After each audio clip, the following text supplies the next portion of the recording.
আসসালামু আলাইকুম রহমতুল্লাহ। আমি এই মুহূর্তে আছি মুসলমান জাতির জন্য স্মৃতি বিজড়িত স্থান উহুদের ময়দানে, যে মসজিদটা উহুদের মসজিদ, এইখানে এটার ভিতরে উহুদ যুদ্ধের সময় এই স্থানে হুজুর পাক সাল্লাল্লাহু আলাইহি ওয়াসাল্লাম তার তাবুক এসেছিলেন।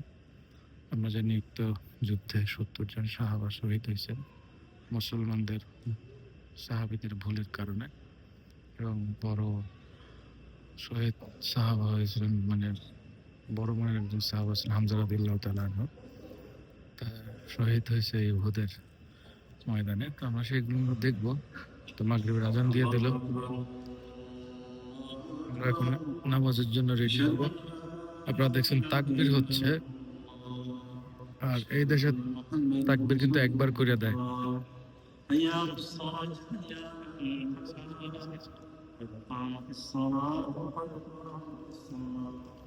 বিভিন্ন দেশের বিভিন্ন প্রান্তের লোকজন এখানে আসছে।